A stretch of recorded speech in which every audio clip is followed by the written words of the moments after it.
So hey anime fans. The series name is What If Naruto Got Harem with High School DxD. So let's start the series. Naruto discovered two crucial lessons during his 2 years on this planet. He miraculously spoke the same language as the Japanese, which was the first. The fact that humans were weaker but more technologically sophisticated was the second, and to be honest, far more significant, discovery.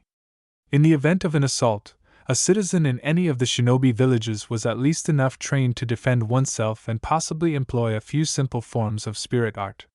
That might be while traveling or when someone felt compelled to rob someone, which wasn't very often. Yes, all of us were weak. Although he may have seen one or two that were capable of engaging in combat with an academy student, nearly all of them lacked core energy reserves. That is, until he discovered Ko Academy. He was attending such a school, but why? In actuality, it's quite straightforward.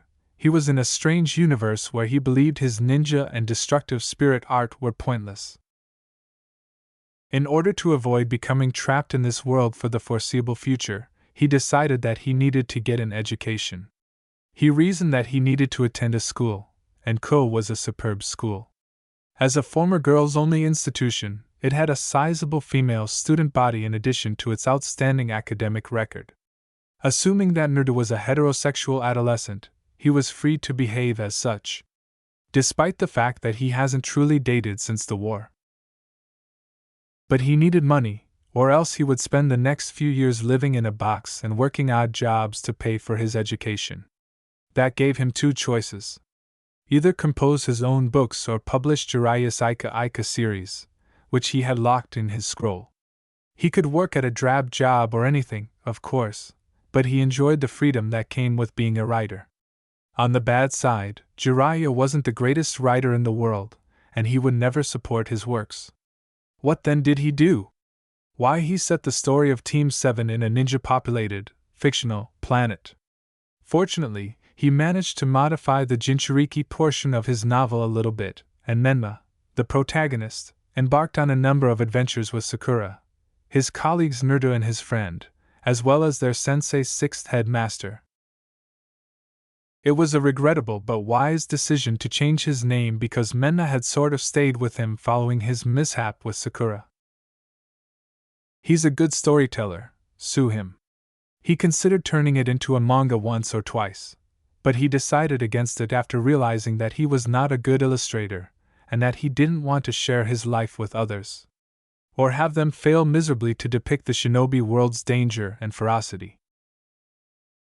Even though he had only written 2 volumes, he had already earned about $2 million, which is 100 times that amount in yen. As a 17-year-old, he was living a comfortable life. As a second-year student, the 18-year-old still had the majority of his money to spend and was working on a third novel. There were many interested girls and envious boys because everyone at the school knew he was also an author. He never recovered enough from the war to date girls, but he would play a good practical joke on them when they became overly envious.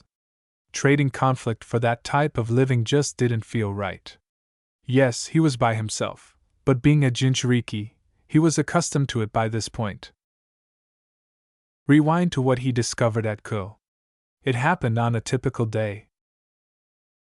Chapter 1: A New World with New Issues. Naruto observed some of the earlycomers filing in for class while perched on a bench in front of Ko Academy.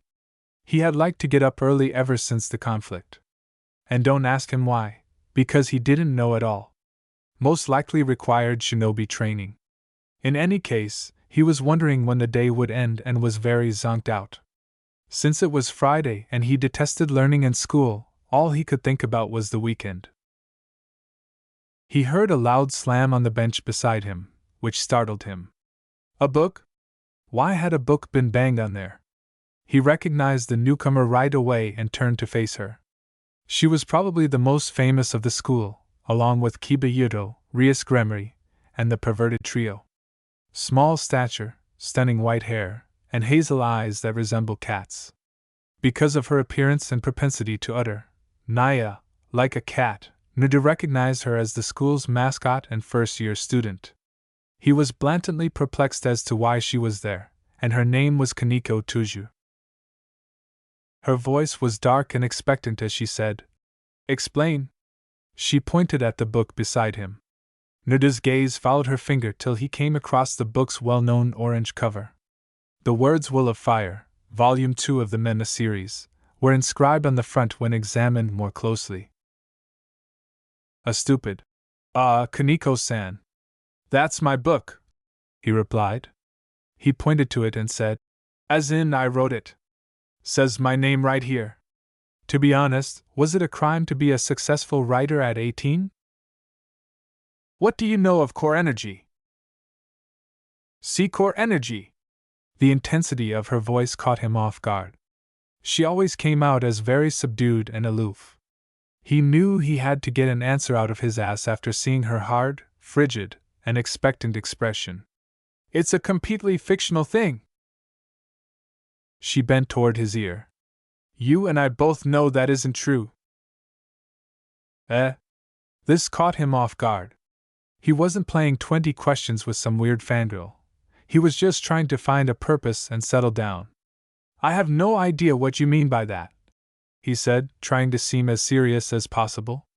Unexpectedly, he was unable to be solemn in a casual chat even after the war. She was very aggressive when she said, "Your book, it mentions some spirit art. What do you know?" He was in such a stupor that he was at a loss for words.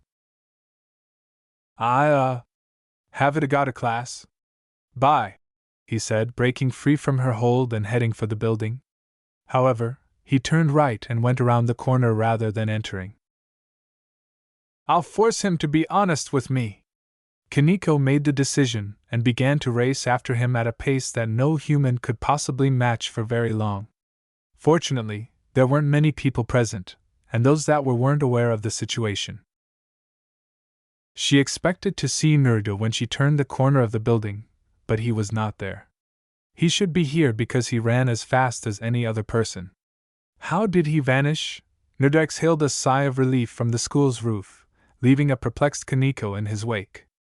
Once he was out of sight, it was simple to leap and run up the wall.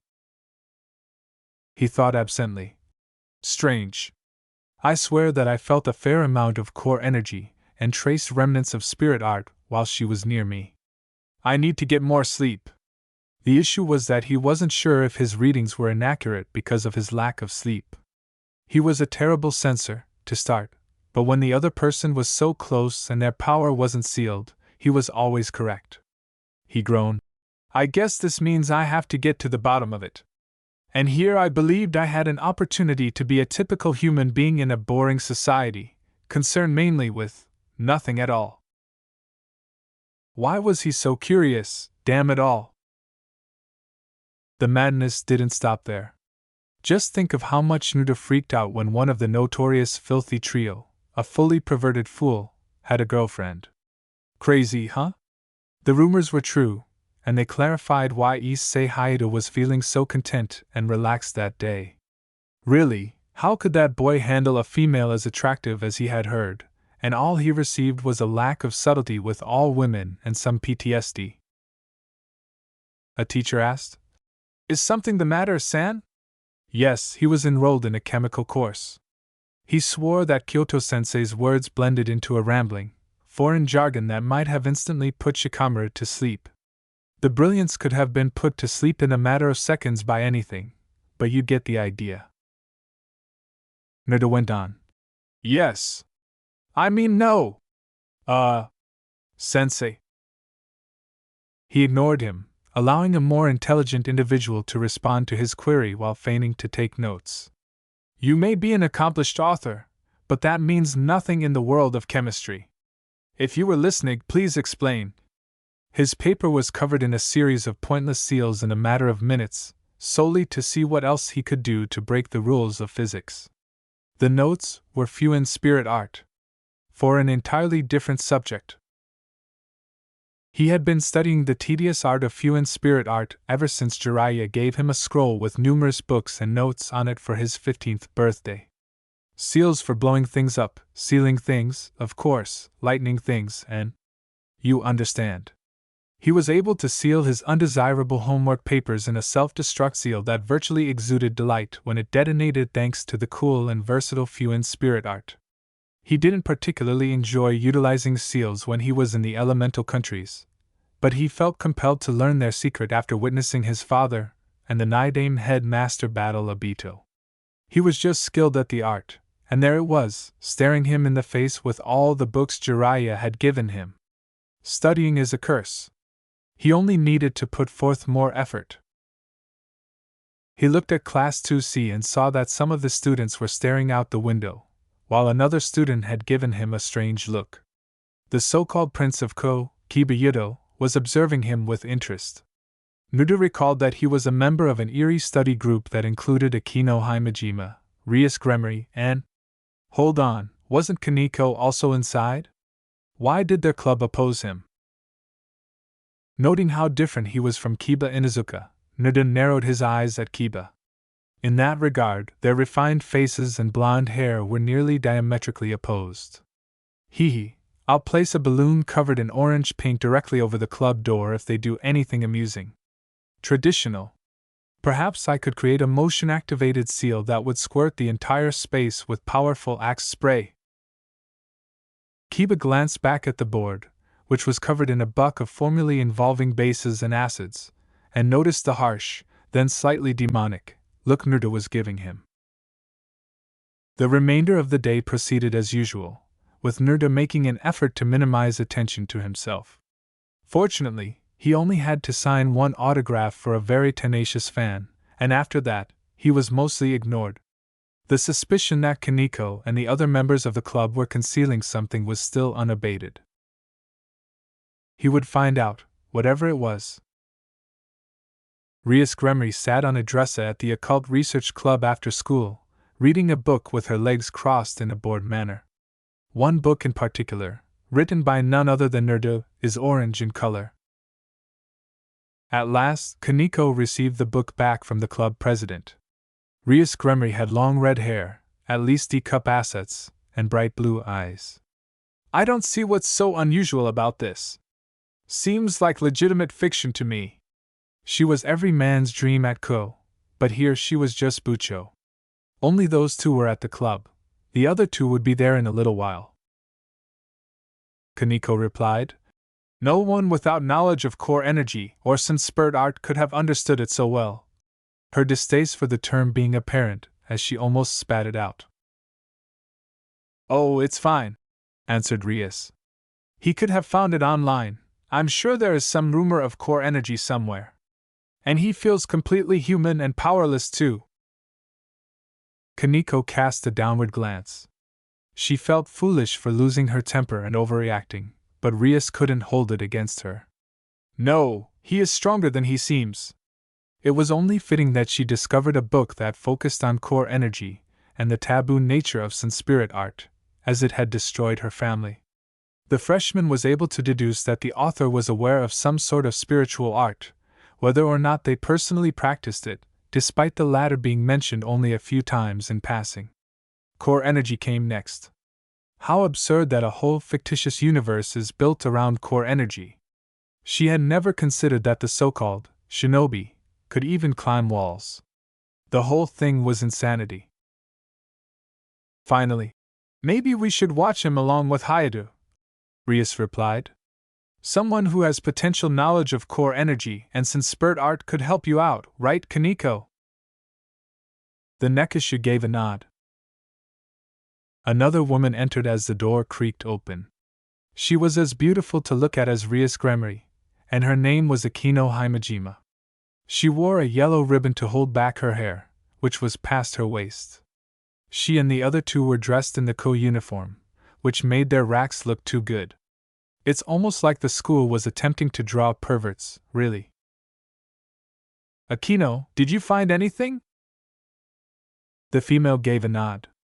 Rias had sent Akino instead of Kaneko because the latter was still a little agitated following the incident with Naruto.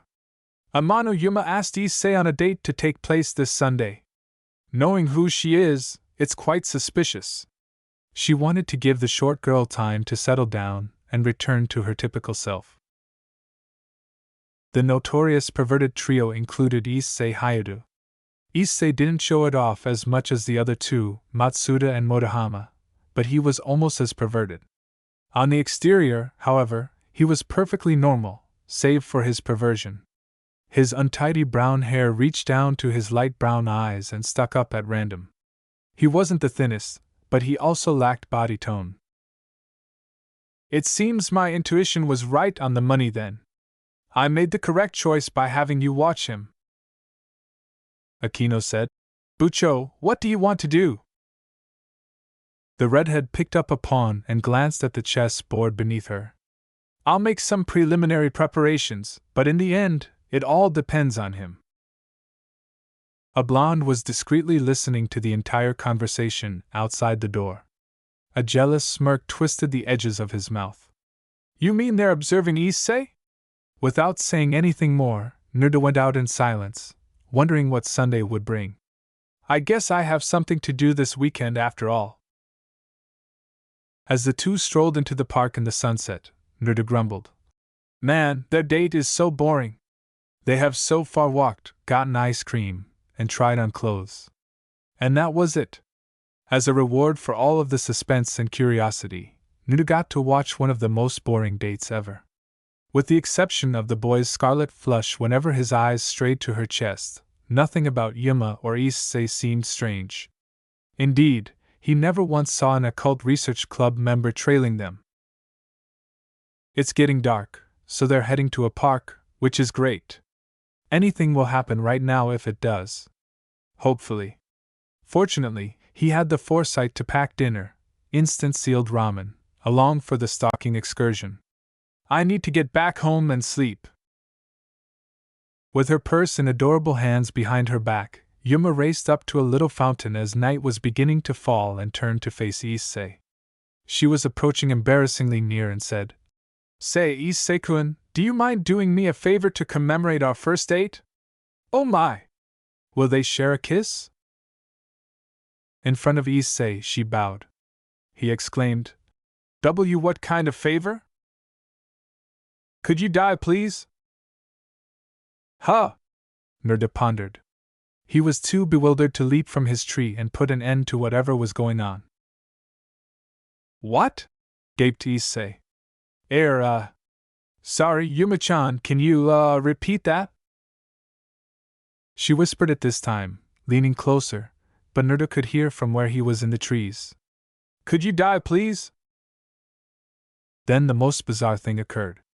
For a brief moment, she was completely nude, and then she was slightly clothed in black strips.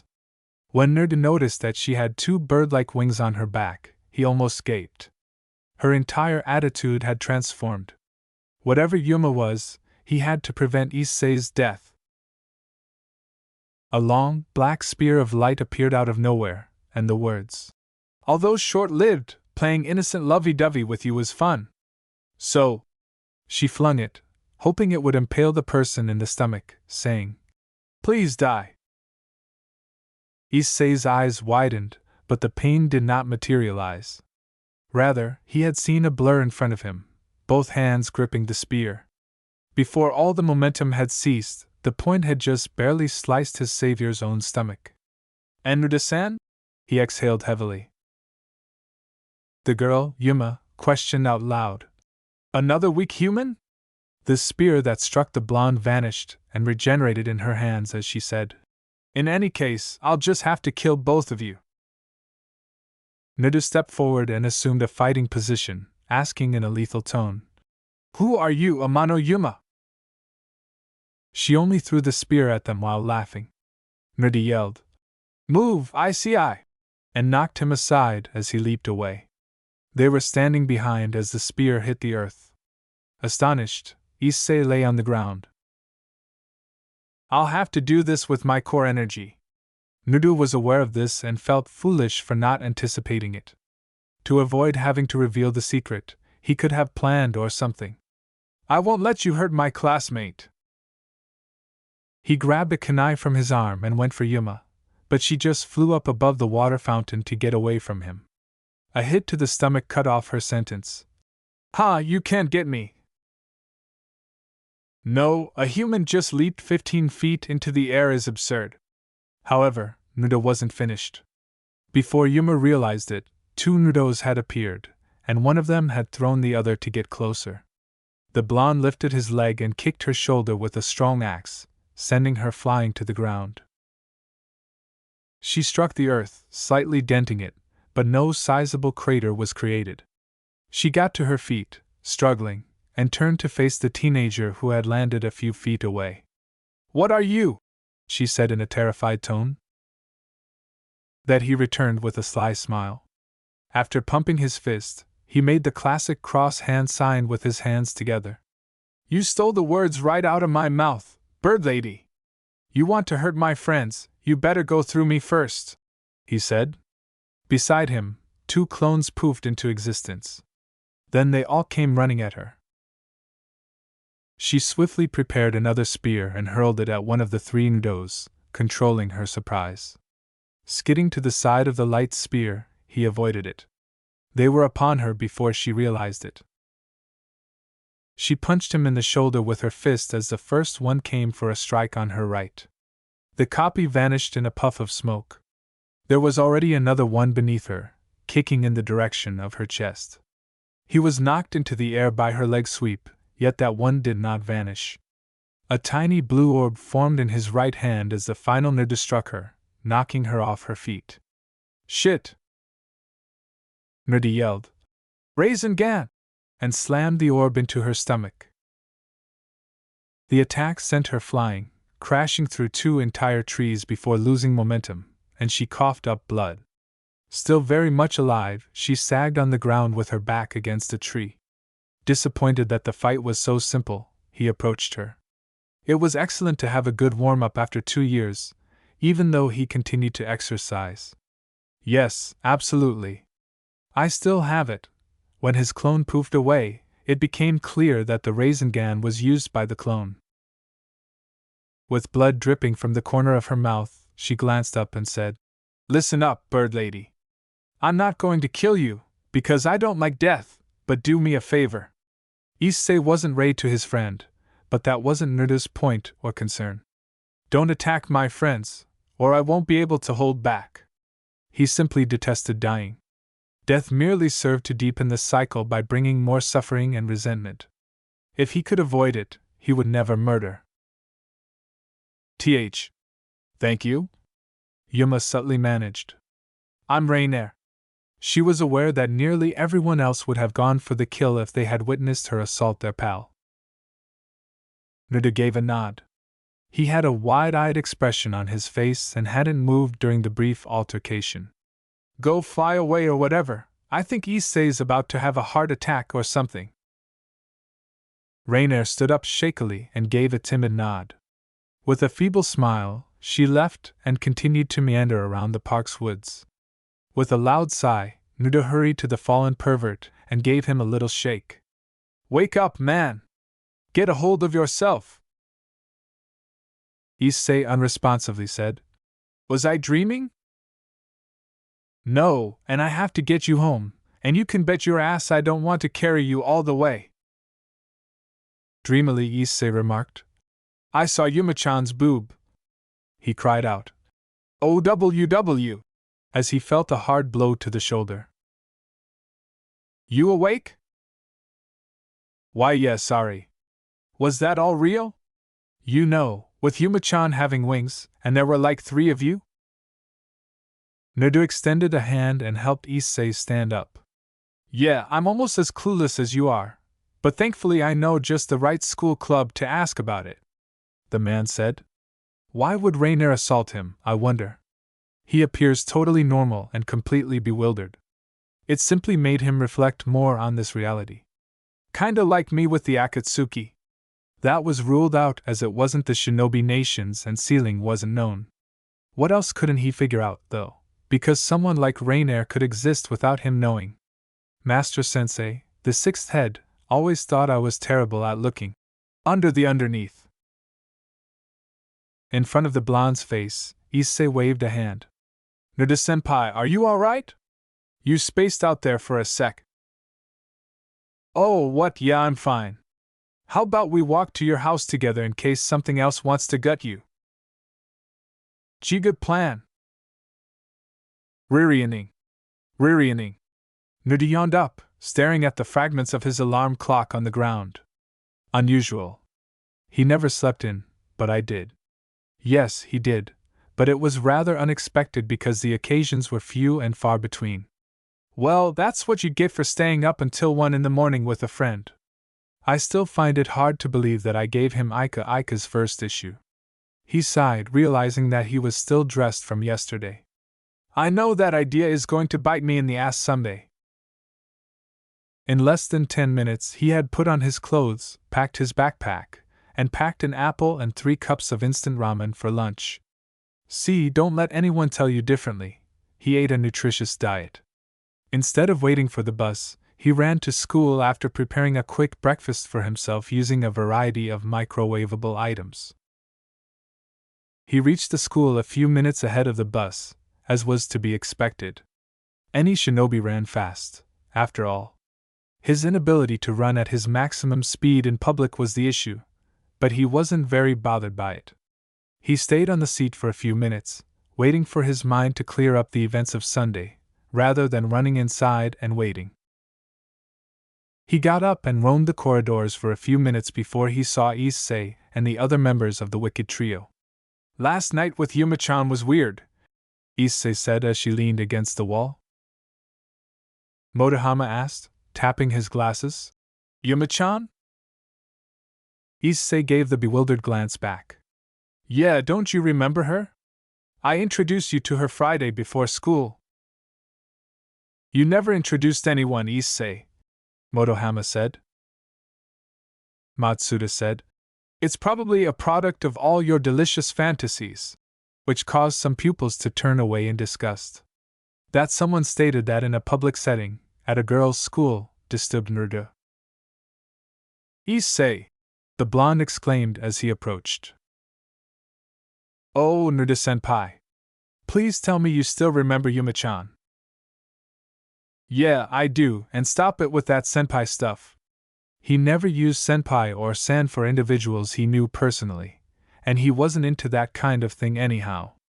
Additionally, he may declare that he and Issei were friends after speaking with each other for some time. We're officially friends now. Right. It was the glasses-wearing one who spoke. So you're Naruto, eh? I heard you wrote books, but I doubt they would be interesting since they aren't about the female physique. Naruto's brow was marked with a little tic as he scowled at him. He moaned, clutching Issei's shoulder and leaning in.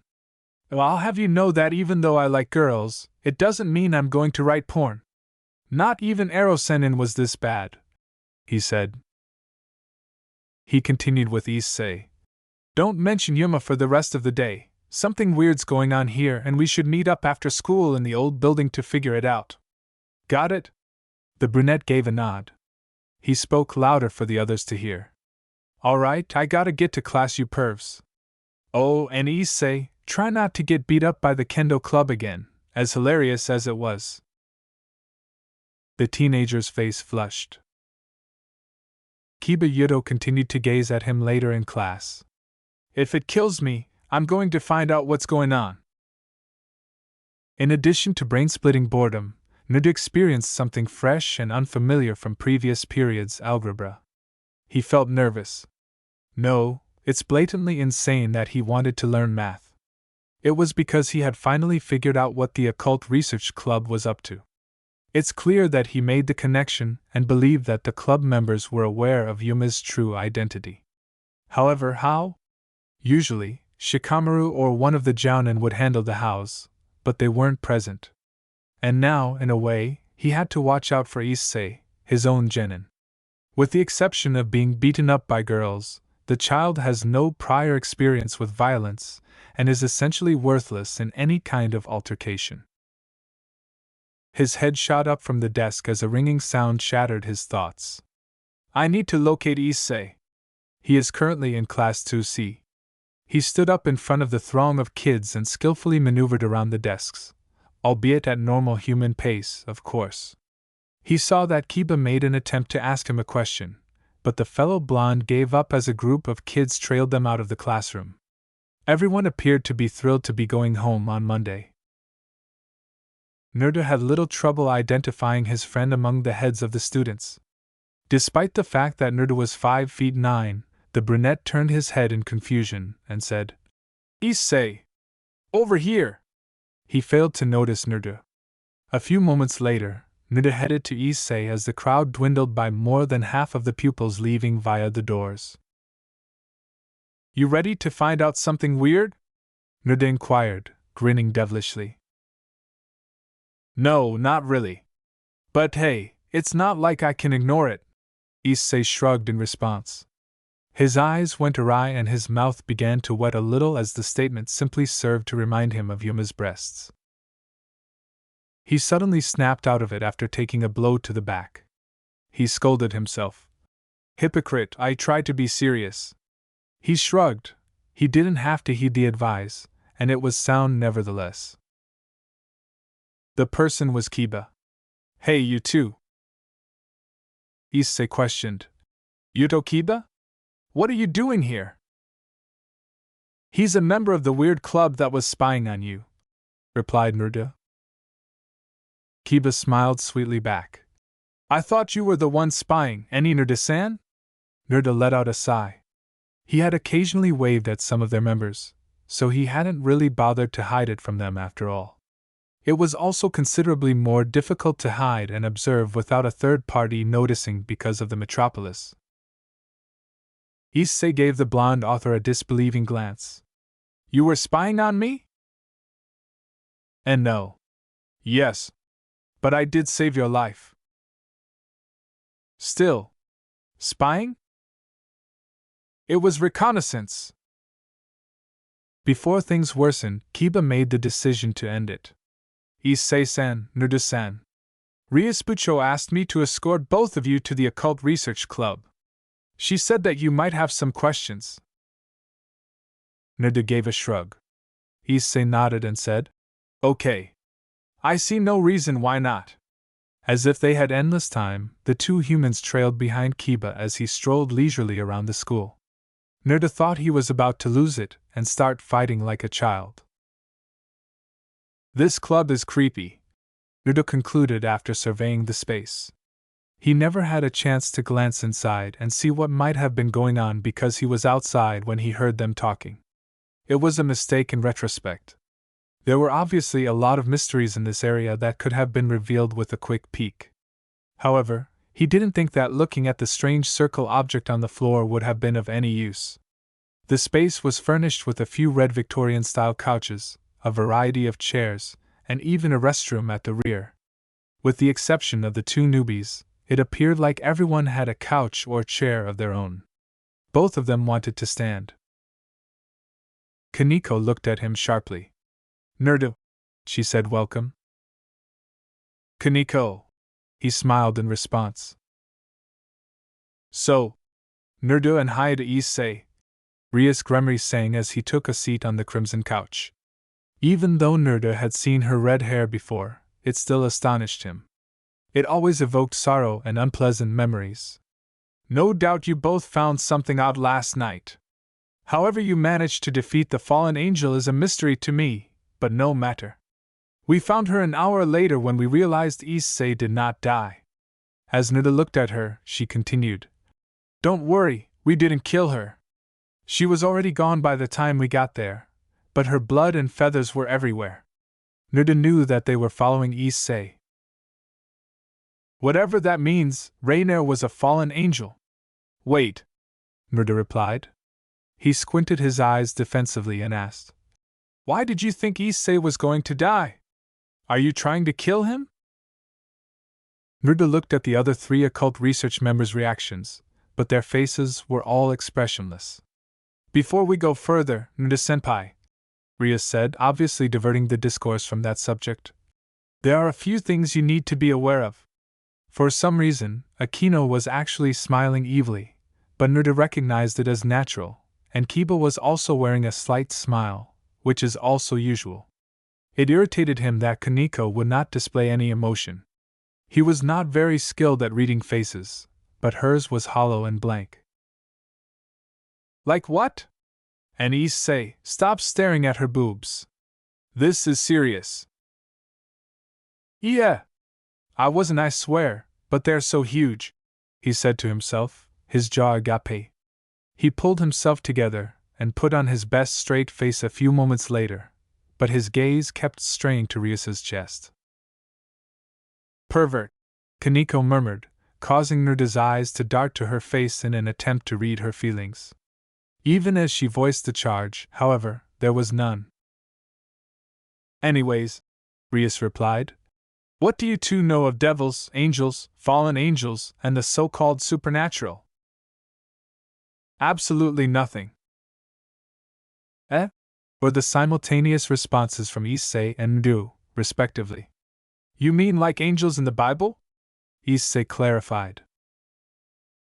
The answer was, yes, they are real, Ryus said. Devils and fallen angels, angels that fell from heaven due to indulgence in the 7 sins, are real too, and we can offer Issei and you protection from the latter, should he be willing to join the club. Nerda took a moment to consider this. Therefore, he should have read about supernatural phenomena because they were real. Being the massive bookworm that he was, he had heard of the Bible but had never read it. In any case, he held his own beliefs. He was aware that he was going into this blind, but for some reason, he didn't see the higher ramifications of joining the club. If there was any threat to Issei. After a few seconds of silence, Nerda eventually questioned, why would Issei need protection? Yeah, said Issei. Why did Yuma-chan attack me? With unwavering patience, Ryus responded. Her name is Rainier, and it is because you have a sacred gear. A what? Both people asked. Nerda snorted at the statement. A gift bestowed by God to certain humans. Didn't it sound familiar? Unavoidably, Issei received something he had not requested, and now he needed defense against those who would take it away. He also didn't appreciate it when people called themselves gods. In his heart, he hoped that it wasn't Nagata once more and that his classmate had moved on without somehow surviving and developing a god complex once more.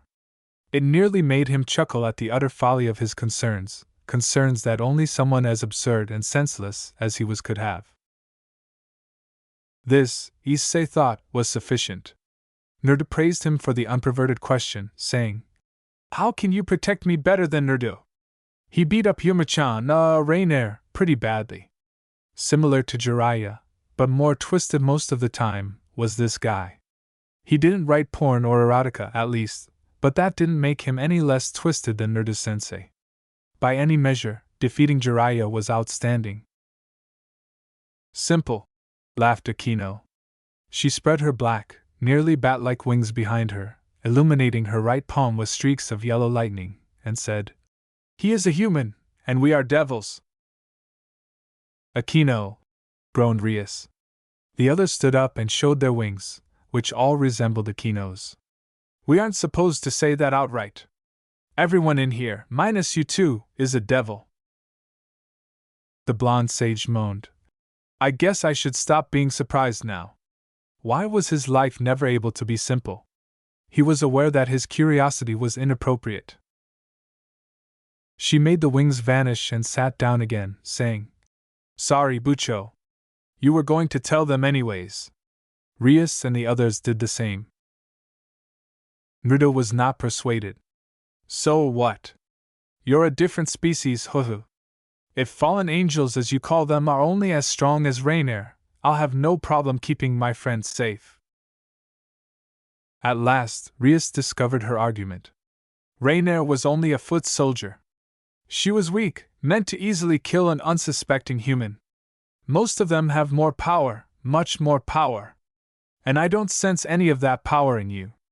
Now they might be after you too, Nerdu. Wouldn't you and Issei want to become devils to protect yourselves? Issei exclaimed. You want to make me a devil? This was not what he was prepared for. Despite being slightly twisted, he was simply an ordinary high school student. Friends watched out for one another, and Naruto got along well with the final fallen angel, regardless of whether he wore a sacred outfit or anything else. Rias gave a nod. Kaneko, who was still about a foot shorter than Naruto, got to his feet. As she looked at the blonde, she said, "You use core energy, don't you?" Sheepishly, Naruto massaged the back of his skull. "Yeah, since you guys told me stuff I wasn't supposed to know and all, I'll admit that I'm half decent with core energy. I only got Rain there because she was surprised." He actually pulled off the lie. Those crafted the most persuasive falsehoods of all, even if it was the truth, although twisted. Even though Rainer shocked him, he could have defeated her without using any spirit art. "Oh," Kaneko said as he sat down. "If he was that weak, perhaps he wouldn't make such a wonderful teacher after all." Rias interrupted and smirked at Issei, saying, "So Issei, Naruto, do both of you want to become devils? Devils can even build their own harem, if they become strong enough." "Oh," Naruto grumbled. "That's just cheating." "Really?" said the brunette. "Issei," Naruto murmured in his solemn, little-used voice, "you are jumping into a decision that you could regret. All of these people are deferring to Rias and follow her orders. I didn't peg you as that kind of guy. On top of that, you don't know the exact strengths or weaknesses of devils. I could train you, and you won't have to rush into such a life-changing decision." That caused him to pause and prevent the rash choice. Naruto exhaled a sigh of relief. Who knew the true morals of Kiba and these ladies, or what they were capable of? As the name implies, calling oneself a devil has ramifications. "A shame," laughed Akino. The phrase, "especially if they're a guy," was not spoken, but the members of Rias's peerage were aware that Akino was thinking about it. "We really could have used another member in our peerage." "Peerage?" the blonde asked. "Sure, I'm their king, their leader you could say," replied Rias. "But I don't control them like slaves. They are my family, and they have the free will and ability to do whatever they want as long as it doesn't hurt the peerage as a whole. They can't leave either, without my permission, though none have wanted to anyways. Other devils treat their peerage badly, but my parents raised me differently." A clan? Naruto desperately needed one of them, but he couldn't claim it was a true family based on how they all stood silently as their leader spoke. They might support one another and even quarrel like family, but they lacked the genuine affection he felt a family ought to have. Regardless of the circumstances, they ought to be treated equally. Naruto responded, "I say no," at last deciding what to do. Curious, Akino asked before Rias could. "Why?" Naruto surveyed their genuinely perplexed expressions. Was there something he was missing? Was this not something that most people would refuse? "I don't want more power or strength. I do want friends and family, but not in this way. Has anyone left your group?" They looked at each other. Rias glared at him but did not respond. "And if they did, let's say, could they ever come back?" she asked. "I thought not. That isn't free will like you say. I spent most of my life listening to superiors I like tell me to do something I didn't want to, even kill a couple times. I never really listened though, and as mad as Bachan got, at least I was able to disagree. Also, I feel like if I give up being human, I'll stop trying to find a way back home, and that is something that would never happen. I'm just a visitor. I can join a permanent group like this." "Naruto, get out of it!" he chastised himself. After saying, "You're brooding like a friend, and that's seriously not cool," he began to laugh inexplicably, which caused the club members to leap in shock. He laughed at the inside joke about the comment, saying, "Hey, sorry guys. Guess I could've just said no or something. Still, it was pretty dramatic, fitting to be in my book, any? No matter how perceptive they are, they will never be able to relate my novels to my background. As long as I don't say anything stupid." Whoa, that meant his prospects were terrible, now that I think about it. "Hey, Issei," he continued, jolting the youngster out of his reverie. What if I train you for a week and we learn everything we can about the other side of the world? Then you can decide whether or not to join these girls. I guess, the brunette said. Train? You'll never awaken your sacred gear without us, though. Nerda questioned. It is sealed within him, right? Yes, Kiba answered, at last deciding to speak. He said, Then we'll be fine. But none of them got it. He was talking things that didn't make sense. He first persuaded Issei to delay or reject a choice that most people would genuinely die for. He declined himself after that, discussing his background in such a sinister manner. At last, he appears ecstatic that Issei has the precious gear sealed inside of him, and that he doesn't know how to activate it. In annoyance, Rias furrowed his brow. She must have been missing something. I want to go with Nerdu. He's strong, and though he doesn't sound it, I think he knows what he's talking about. We are kinda in this together anyways. I'll give you a week to decide, Issei, confirmed Rias at last. Blonde looked at her and said, On one condition. Nerdu. When blue eyes met blue eyes, Rias questioned whether they were truly that unlike. Never publish this in your books. The blonde laughed foolishly. He grabbed Issei's shoulder and started to walk away, saying, I can't promise that one, Devil-chan. He glanced over his shoulder and met her eyes once again, saying, You know, Rias. He left after saying, I like your hair. He seemed to approve of red hair for some reason. Kiba asked, What was that about? The words. I have no idea, moaned Rias. To avoid being stuck wedded to a jerk, she needed strength for the rating game versus Riser. She had just 1 week to persuade her 2 top applicants to change their views, and they practically walked out the door.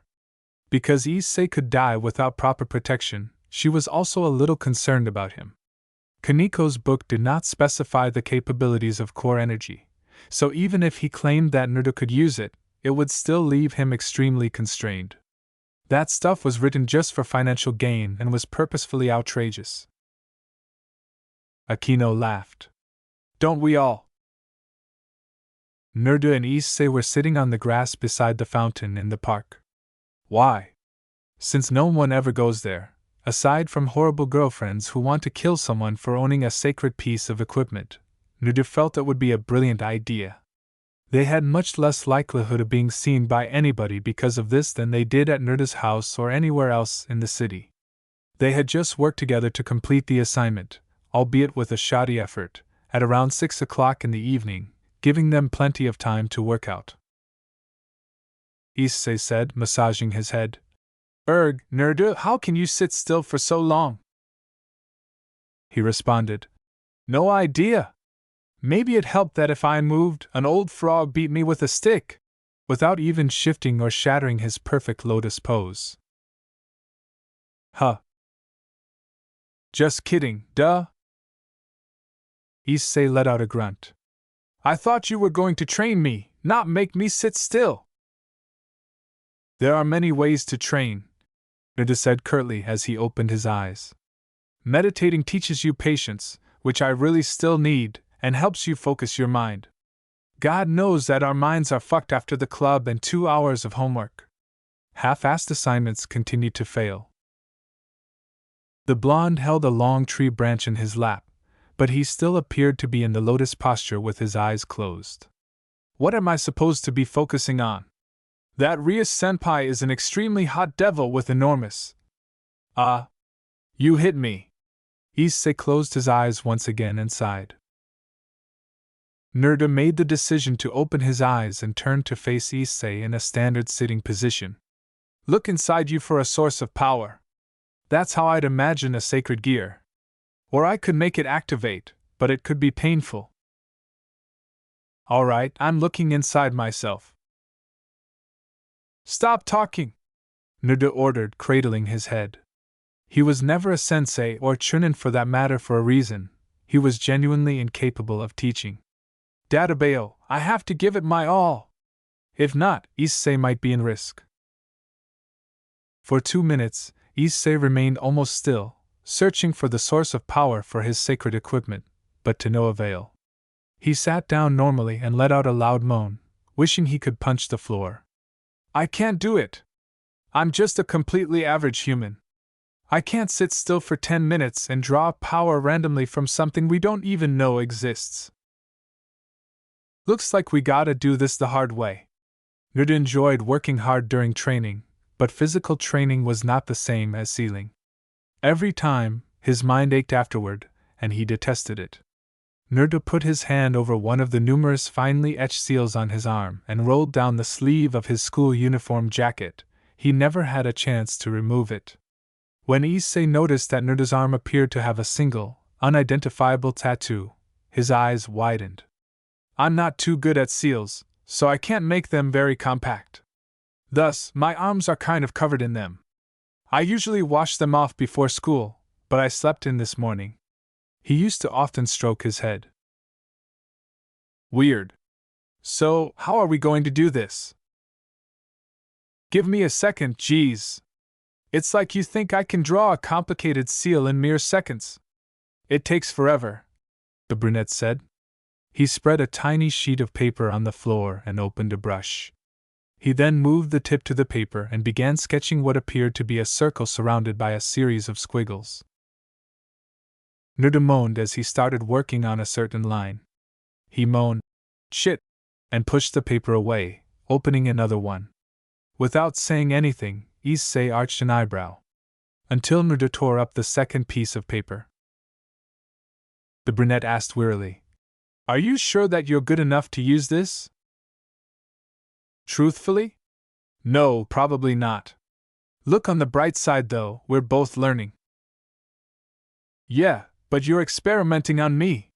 He sounds like Orochimaru when he says it. That brown-haired, immoral user of sacred stuff.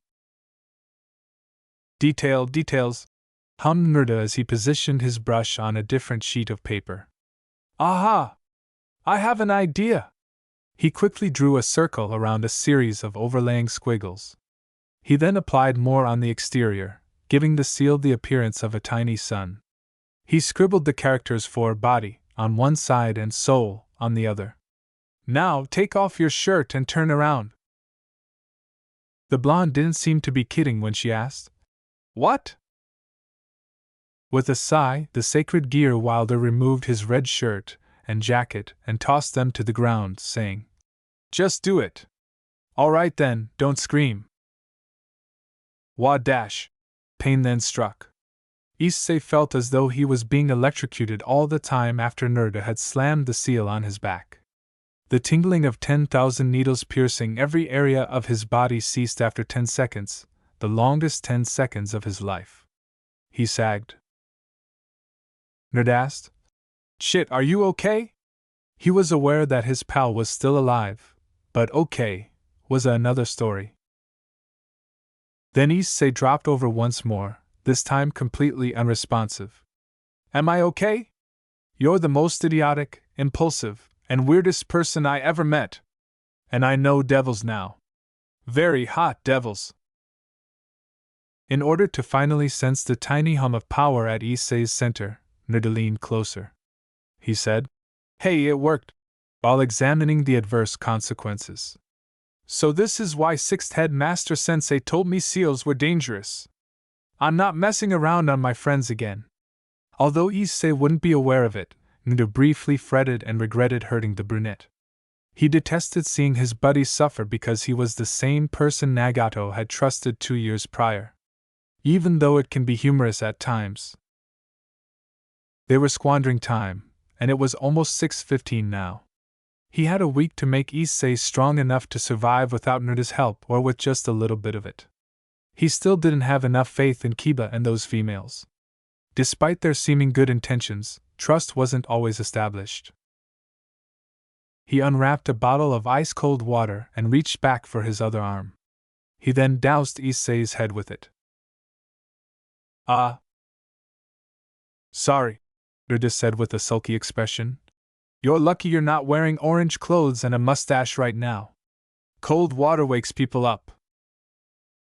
Issei shifted to a kneeling position and stared at his hands. So, did it work?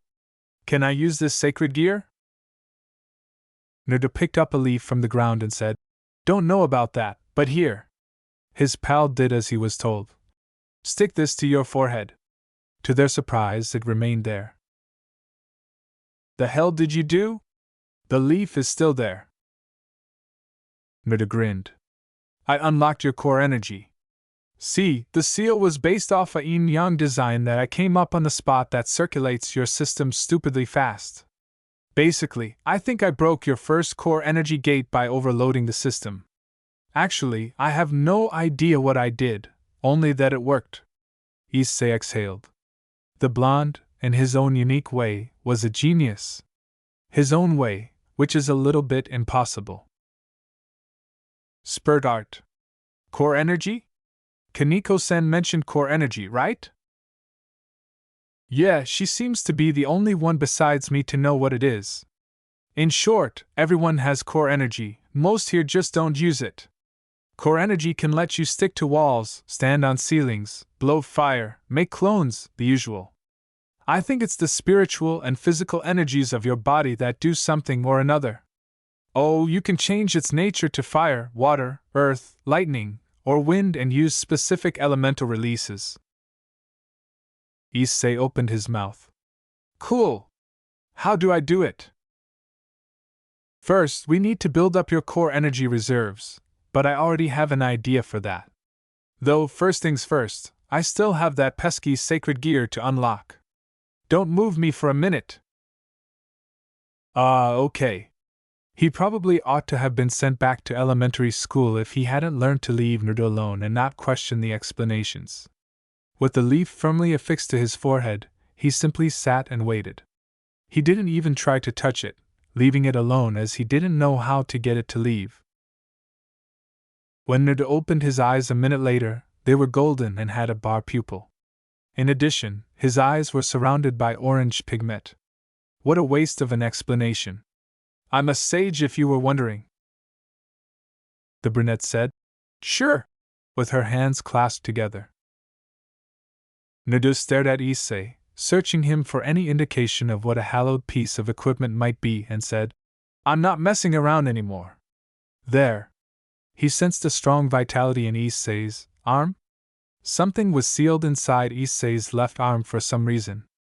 He snatched up his brush, grabbed a piece of paper, and quickly ran a hand over one of the seals. As fast as he could, he created a simple release seal and laid it lightly across Issei's arm. He said, Kai! And the seal began to shine a vivid blue. In an instant, a gauntlet materialized over the brunette's hand and forearm, followed by a little burst of green light. The hand was crimson with a green jewel on the back. With the exception of the fingers, the majority of his hand and forearm were covered by the sacred gear, giving it a dragon-like appearance. Naruto's eyes grew wide. Gazing at that arm, they both exclaimed, The hell? Holy crap! Issei exclaimed. That thing does look cool. Naruto wondered if it was a trick of the light because his eyes had returned to normal.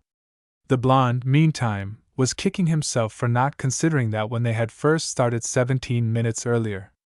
Guess we have to start some training now, Issei? Both of the co-pupils were worn out at around 10 o'clock in the evening. Naruto, as a result of going through school, exercising his head, and used Sage Mode 3 times. In contrast, Issei had been tortured for 3.5 hours. Naruto constantly expecting Issei to do things he should have been able to achieve, even without wearing his sacred gear, suggesting that he had no idea how strong humans could be. Even though he knew he couldn't possibly complete 100 push-ups, he could barely complete 25 previously. He managed to reach 78 before collapsing.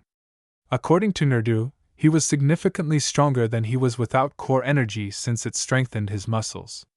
His companion was too exhausted to argue. By shinobi norms, Naruto was extremely calm that evening.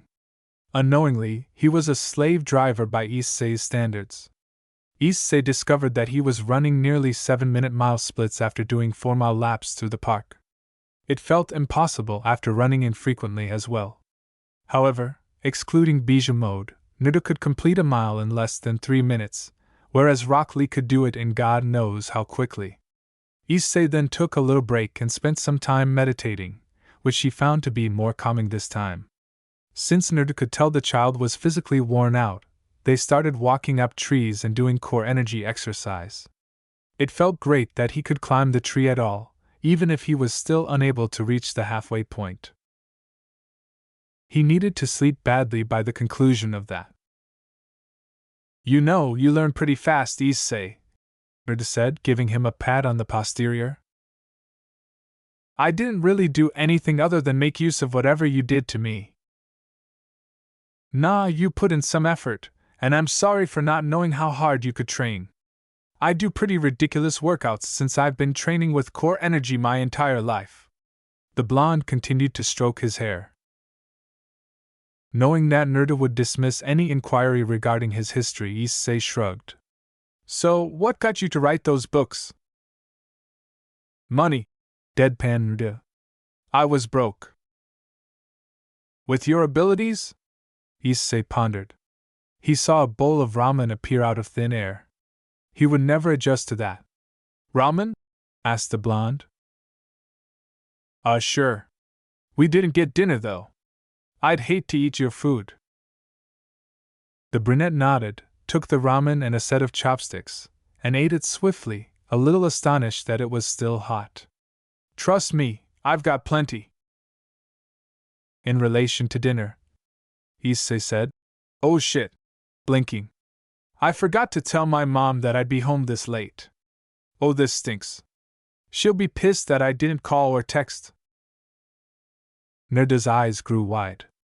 Did Naruto just stammer? He must have misheard. I am sorry. I guess I was too focused on making you strong. Say, can I just spend that night at your house if you have a guest room? Naruto was strange, saying, I don't see why not. He occasionally behaved like a 10-year-old, but then he had those times when you could know he had experienced the worst, and then he just acted weird. Even while the blonde was technically 18 years old, 1 year older than Issei, it was the second of those that occasionally gave the impression that Naruto was older than Issei. Thanks, man. He and Issei strolled silently while the latter slurped his ramen and took a phone out of his pocket. He sensed that Naruto froze beside him. The blonde had her eyes fixed on the woods in the distance. Issei's eyesight was a little better, and he could see a figure wearing an overcoat and top hat. Their next observation was that the sky had changed, becoming engulfed in strange auras, pinks and blues. As the figure approached, a tall man wearing a gray overcoat emerged, his eyes hidden by the shadows. A pair of black wings that resembled wings spread out behind him, asking, So you're the ones who attacked Rainier? Naruto grinned and cracked his knuckles, saying, It was the other way around the way I remember it. Right, Issei? Despite his fatigue, he was determined to protect his buddies no matter what. Particularly if it was another of these fallen angels, or bird guys. Why, yeah. A spear appeared in his hand as he said, She told us not to attack you, but I see things differently. Issei merely gestured with his hands. We don't want any trouble. Naruto gave a nod. If you kill him, that Rias girl will just resurrect him anyways. It isn't helping. Issei thought feverishly in fear. He didn't want his life to end so quickly because he was content with it the way it was. The man grinned and said, Oh, a devil is here? The blonde retorted, Yeah, and she'll fry your ass if you don't get out of here. He disliked getting into fights. Threats were the nonviolent route. Something told him that the fallen angel wasn't the most sensible of people, yet he still tried to talk the guy out of it. The man smiled and gave a little barking laugh. Where is she now then? Look, sighed Naruto. I know you come here either wanting revenge or to finish the job. Either way, it's a stupid errand. If you kill Issei, Rias will revive him. You attacked me for revenge. 1. I can't assure your safety, and 2. I was only a bystander. The real reason Reina was hurt was because she chose violence as a solution. She's not a bad person, I think, though that didn't stop her from making a reckless and careless decision. Don't make the same one as her. This is devil territory, so I'll leave you with a warning. If we meet again, you better be ready for a fight. My name is Donasik, and pray that never happens. Ha! The fallen angel laughed. You're amusing enough to be kept alive, even if I sense no power from both of you. After the stars stabilized, the 2 core energy users started to make their way back to Issei's house. Issei said, You know, I'm not so scared of them anymore. But it didn't seem to be totally accurate. But I still really want to see Rainer's tits again. Naruto let out a sigh at his deviant companion. You know, there's still that book I gave you. Issei cried out. Oh my god, I forgot! And swiftly reached behind him to retrieve the Aika Aika book. He turned to the writer. Who is the Sanin's Jiraiya exactly? The man was a god among men, whomever he was. Issei promised to always revere his illuminating lessons. The blonde exhaled peacefully. He was more concerned about not knowing how strong his possible opponents were in comparison to Issei and himself than he was about Donasik. I have a feeling this next week is going to be more trouble than it's worth. I've lost some of my strength. You happy now, Kaneko? From her place in the trees, the feline girl let out a gasp. Why did he know I was here? How? She managed to control her surprise and sprang, landing lightly on the grass after soaring through the air toward the park's little meadow. She got up and walked confidently toward Issei, who was astonished, and Naruto, who was grinning at her too warmly. Issei gaped, his sacred armor flashing before his arm returned to its regular appearance. As she was watching the whole time? He said. Kaneko suppressed her astonishment and continued. Naruto-senpai. How did you know? Naruto smiled. Although he couldn't claim to be surprised that Rias would have someone observe them in order to learn everything possible about his and Issei's skills, the choice to have Kaneko do it offered him some food for thought. Why had the short girl tried to control herself for so long while she watched them practice patiently when she had already shown that she was at conflict with Naruto? The fact that he was not Shikamaru bothered him. Issei might even be able to figure it out if he could concentrate on anything other than tits. No, he ignored that. The child was obviously trying to save his life, but he was unable to concentrate. Thinking back to Friday, he began to ponder more about Kaneko. It hit him suddenly. Core energy. She gave him a strange look, perplexed by his arbitrary declaration. You watched us so you could find out what we know about core energy. Either you or someone you're close to could benefit from the knowledge. How did he figure that out? She questioned herself. There was certainly nothing in her posture that would have given him the answer. She had also only had one meaningful conversation with him. Just who are you, Naruto? You were figured out by a mysterious stranger. He was unable to pinpoint the precise amount, but her core energy reserves couldn't be even a quarter as big as his. Heh, I feel stupid for not figuring it out that day on the bench. You have some personal connection to Spurt art and core energy that the other girls don't, they said. When people are close or have greater core energy, sensory skills function better. Everyone who was aware of core energy was able to spit forth the information. Spurt art is frowned upon, and it relies on core energy. There was a slight stigma attached to core energy since spirit art considered deadly. But this was startling to Naruto. He wondered why in the world anyone would despise sages, even though her response wasn't what he had hoped for. Though it didn't explain how people could detest using nature energy, it did explain why she was upset all those years ago. It was a mystery. Yes, some people became frogs, but they weren't properly trained.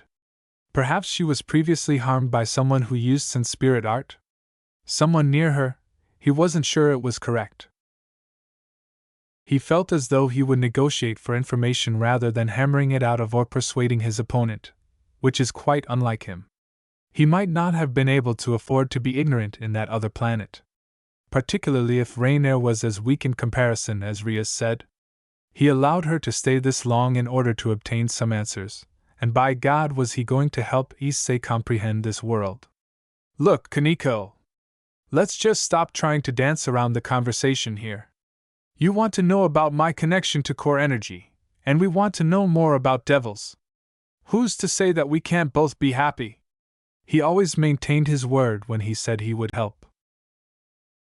Bucho just needed to be aware of the holy equipment, twice as important. Right now, I can't give up.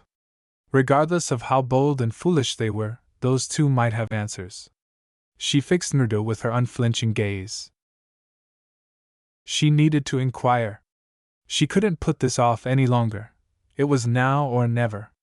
Since spirit art is the use of nature energy, positive and negative, to add power to attacks and resilience, core energy is partly the fuel for spirit art. Her icy gaze returned. What do you know? Everything I know is in the book you read. As for core energy, it can be used in many more ways.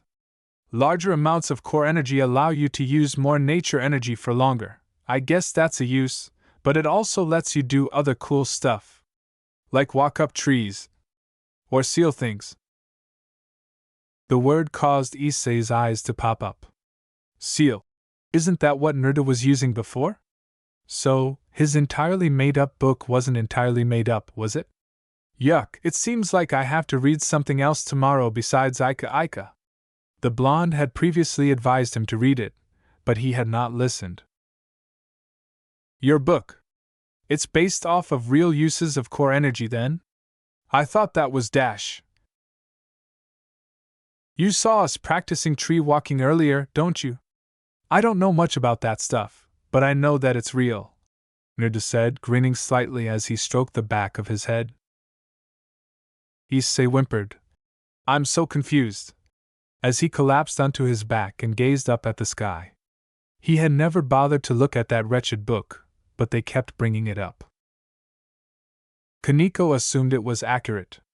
The immense powers of shinobi were revealed in great detail, the majority of which Naruto pulled out of his ass, so to speak.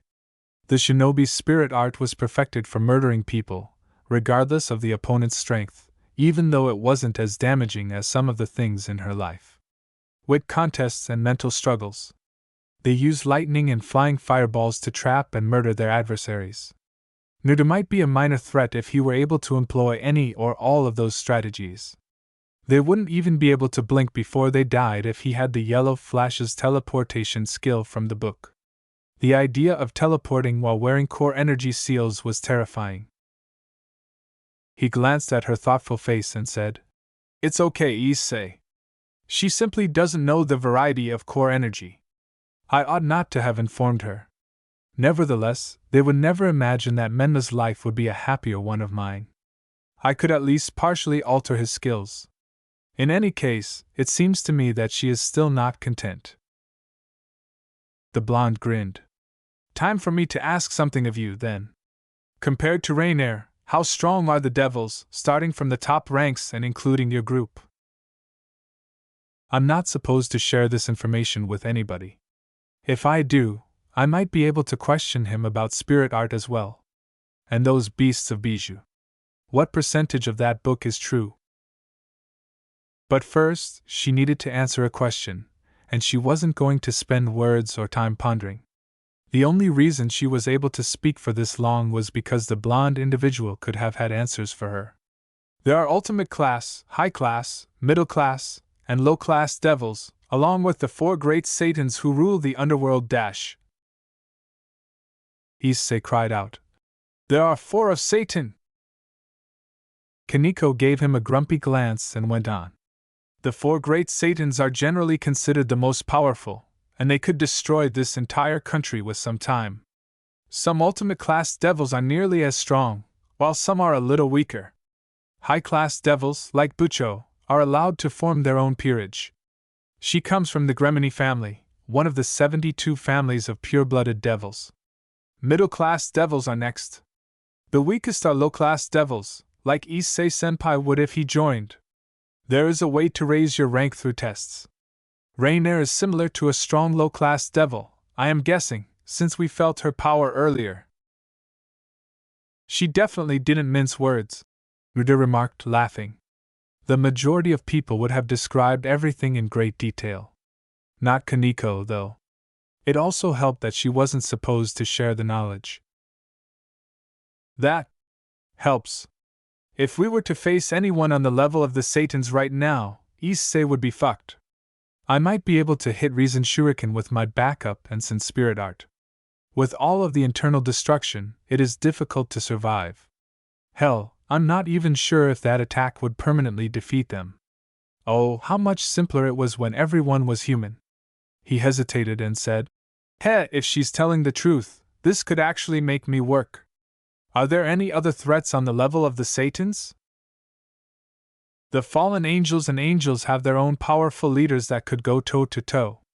There are gods and dragons, both of which are at their level or higher. The two most powerful beings are the Great Red, a dragon, and the Ophis, the dragon god, though she appears human. Kaneko cursed within. In an attempt to acquire her answers, she was talking too much. Why did she have such faith in this? Nerdu gazed off into the blue sky that was growing darker. Where had Great Red seen or heard that before? I don't think anyone has the right to claim to be a god. Who was the source of the name? Absently, he wondered. Even though he hadn't done much training since coming to this world, he recalled the times when he was using abilities that could destroy a nation like Japan. Nevertheless, he had nowhere to go and couldn't become conceited. All I have to do is be resilient and live. I still have to go home, but I promised Issei. Issei waved a hand in front of his face and said, "Hey, Nerda." Nerda snarled. "Oh, you think I'm stupid?" The Kaneko rolled her eyes and said, "I was totally paying attention." The blonde gave her a hard look and said, "Kaneko, it looks like I owe you an answer, 'cause you gave me two."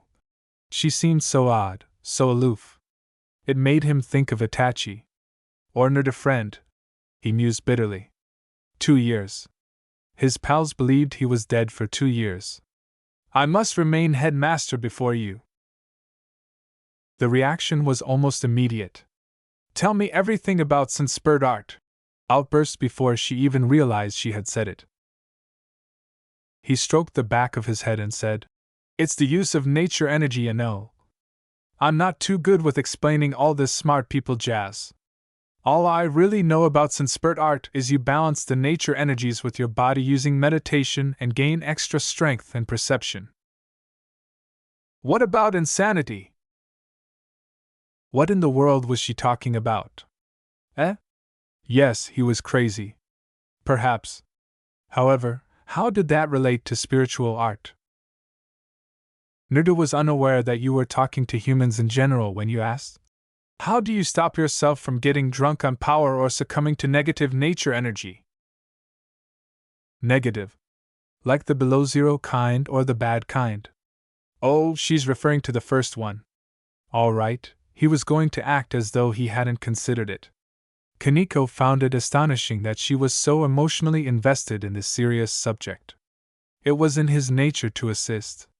Since the nature energy in our world is the same, if people are impacted by negative energy, the approach must be different. The elderly geezer sage would probably be aware. That's all, geezer sage.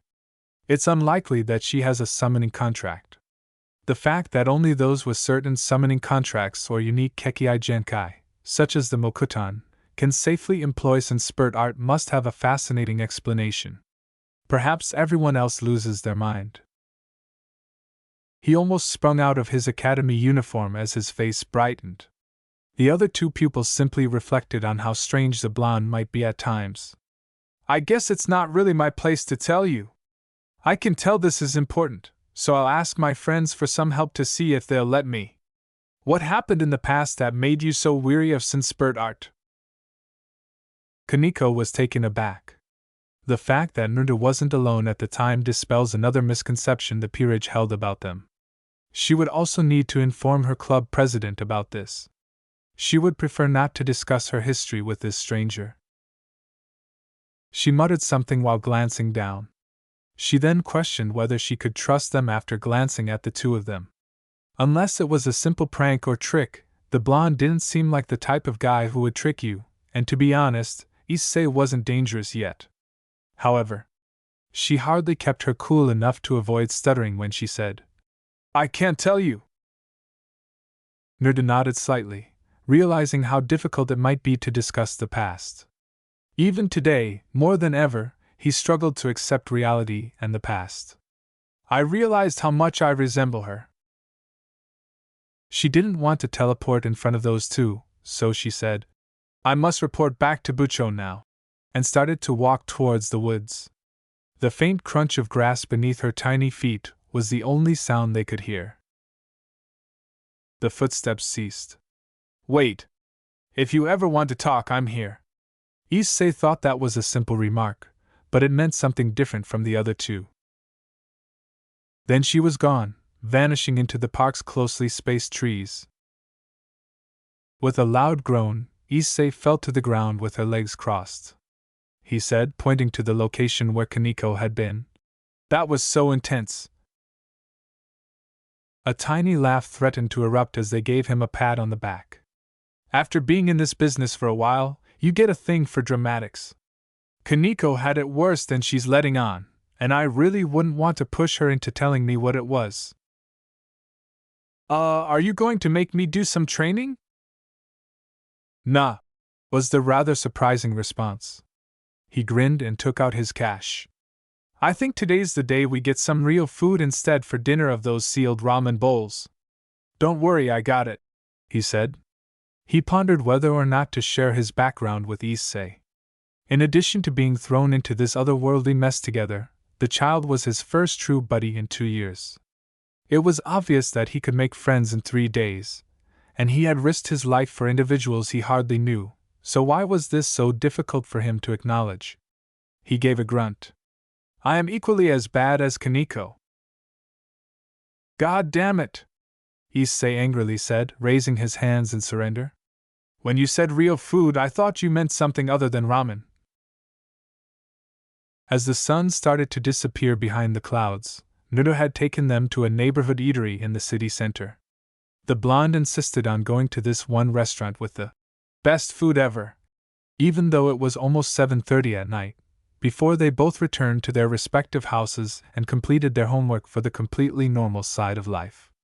The two had to wait for a table for almost 30 minutes because the establishment was, predictably, bustling with activity at this time. Despite the low lighting, every customer was engaged in a conversation of their own. Anything they spoke to each other would remain confidential as long as they didn't yell. It was a pleasant place, but Issei recognized he had been tricked when they received the menu. "Well, they do serve stuff other than ramen, but why the hell would you buy that?"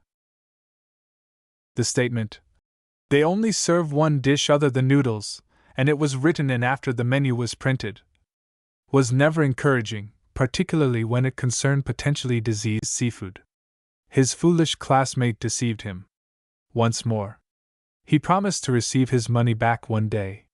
Consider using soap instead of toothpaste. Nuda simply gave a wicked smile. Ramen was the finest, no matter what. It was not Issei's place to complain. The somewhat wealthy were paying, after all. "Admit that ramen is the best invention of mankind, and I'll consider sealing some so-called real food for the next training session. Or I can make you dodge wrenches again." Please don't do that," Issei said a prayer. "If you can avoid a wrench, you can dodge a spear," was their slogan for at least half an hour during their second training session. Other than instructing the brunette to pay attention and not to slack off, it hadn't really helped. For a moment, Nadu appeared to be thinking, "Oh shit." "What?" He struck the table with his head. "I forgot to ask Kaneko something." "Huh?" The wielder of the sacred gear thought they were simply exchanging questions. What on earth could he have forgotten? The blonde sat. What the hell does your sacred gear exactly do? Issei widened his eyes and swore at himself for not seeing that sooner. There appeared to be some idiocy between the two teenagers. We can always ask Rias-senpai's peerage later. As with Kaneko, it would most likely end up being information exchange for information because neither side knew much about the other and neither wanted to discuss their past. They'd have no reason to. Remember, they kinda wanted a defenseless you to die so they could give you strength and control you. He sighed and gave up. Let's just get the ramen and go home. Home. Reminded Nerd of Jiraiya's words to him years ago. They say wherever someone is still thinking of you, that place is your home. Could his home really be here, in this alternate world? Nerdu tried to erase the past from his mind. In the center of the occult research club, a white-haired student was seen as a crimson magic circle came up from the floor. Victorian-style chairs and decorations were everywhere, and the space seemed as though it had just been taken from a house a century old. Rias Gremory was sitting in the chair, playing chess with Akino Himejima, who was on the couch. Even though Rias had taken a knight, rook, bishop, and 3 pawns, it was hard to predict who would win at this point in the game. Akino had both of Rias's knights, but only 2 pawns. No matter how it appeared, Rias would prevail because she had done so each and every time. She was naturally a monster at the game, having grown up in the Gremory home and being taught the evil piece system, which was based almost entirely on chess. Rias turned to see Kaneko sitting on the couch and said, Bucho. She was still upset that Nerda had disparaged her family, claiming that she regarded her pieces more like servants than real family. You're back early. I didn't think San was the kind of guy to end training before Issei dropped dead. Even while she understood that they were happy with the status quo and that each and every one of them would sacrifice their lives for her, she would do the same for them. That was her definition of family. Nudu-senpai knew I was watching from the moment I got there. He only revealed it to me when Issei used the power of his sacred gear. It's a twice critical. Rias grinned. As it stands, he could easily defeat us in a raiding game. A twice critical is one of the stronger sacred gears, not counting the 13 Longinus. Should he choose to join, it would greatly aid us against Riser. We need someone to tilt the scales, if not Issei. She wasn't cunning. She didn't want to force individuals who were about to die into her group. No, most individuals desired the strength and skills that came with becoming a devil.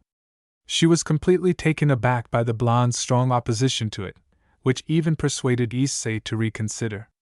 In any case, she still required more strength in her peerage and was still a devil. Kaneko gave a nod. Nerdu-senpai knows something about Sanspurt art. I think it's a way to block out the negative, maddening effects completely. Oh? He's quite the curious one, Akino said with a quiet laugh while shifting slightly. The redhead reclined. Are you planning on asking him to help? It would do you a lot of good. I already did, the Nekasha with the white hair said. He needs to ask permission from someone before he can give away answers. Half thinking that the blonde was now listening in on them, Rias turned to face the door. Despite having a quite boisterous and belligerent nature, it seems that he liked to be cunning in that way. I'm curious as to who he answers to. She didn't know that he was his own person aside from answering to them about Sanspurt art. Is a mystery to all of us, but hopefully not a potential threat. Not seeing the blonde as a danger, Akino smiled again, devilishly. Rias almost rolled her eyes at her best friend's savage smile, undoubtedly considering quite unconventional ways to harm Nerdu. He is strong for a human, no? And those whiskers are cute too. I say he'd be a lot of fun.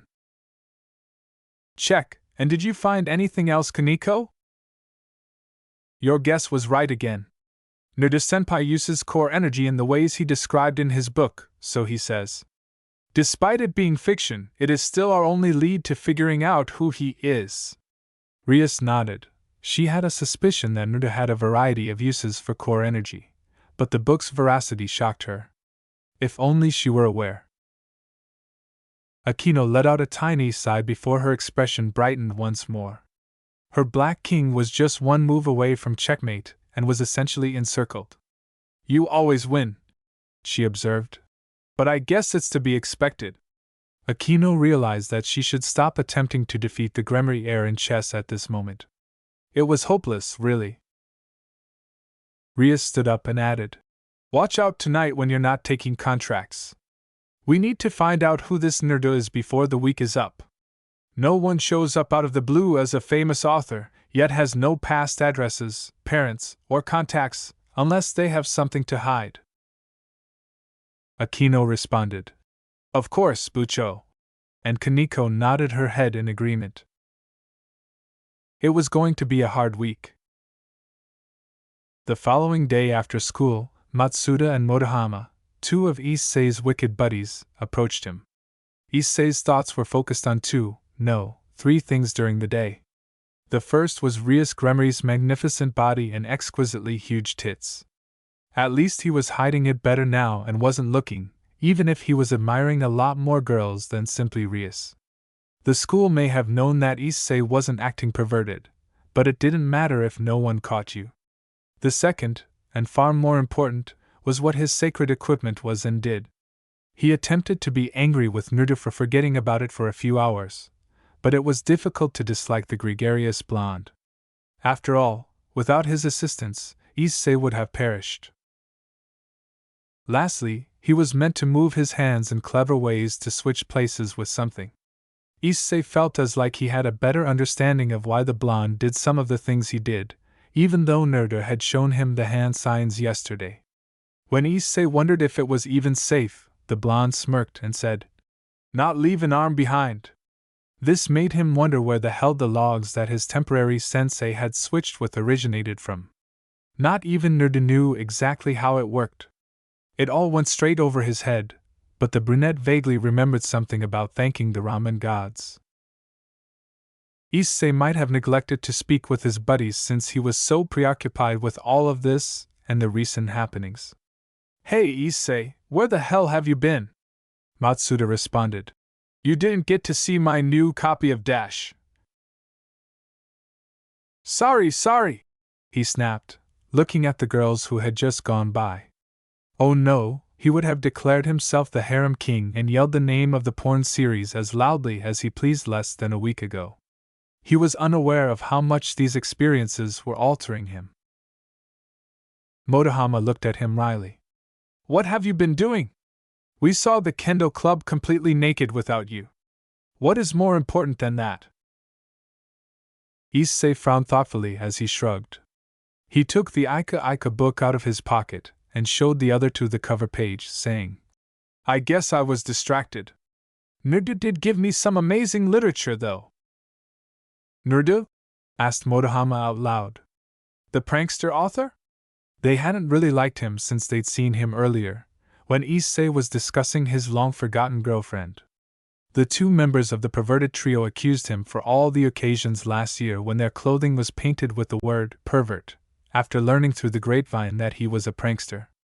Many of the students cherished it as the first indication of the perverted trio's rise, but no one knew who did it. Issei led them to a random page and revealed the rather pornographic tale, saying, "He's not that bad. Sure, he pulls your leg a bit, but this gift is absolutely heavenly. Not only does it have everything from sex to boobs, it also has a plot. Whoever wrote this deserves a Nobel Prize." Perversely, the two laughed at the page Issei was displaying. Matsuda raised his voice. "Tonight you should bring that over and we can all read it together. Unless you have another copy?" Issei scowled once more, this time with justification. Matsuda grabbed it and rapidly turned through the pages, saying, "I have something to do tonight, and this is the only copy. I could lend it to you for a day, I guess." The two laughed and hurried out of the school, heading straight toward Motohama's house because it was the nearest. "Awesome! See you later, Issei," they said. He sighed as he left the school, choosing to run a short distance to reach the park. The distance was short, no more than 5 minutes at a fast pace. The brunette had switched from bike to running when Naruto made some disparaging remarks regarding his apparent lack of fitness. Hell, he might be able to run as quickly as he used to cycle at top speed. Issei had a long way to go because Naruto could outrun him backwards without using core energy to increase his pace. He was so preoccupied that he scarcely realized he was oblivious to his surroundings. He turned around after seeing a big bus go by on his right, only to collide with someone else. Both of them fell to the ground, and documents were all over the place. It was only then that he was able to see who he had struck. She was, more precisely, a blonde nun with sparkling green eyes sitting on her ass with her legs somewhat spread out from falling. In front of a gray robe with a white hood, a silvery cross dangled from a tiny chain around her neck.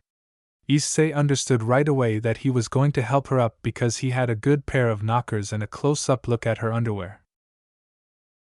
With his gaze still wandering over her body, he managed to say, "Hey, are you all right?"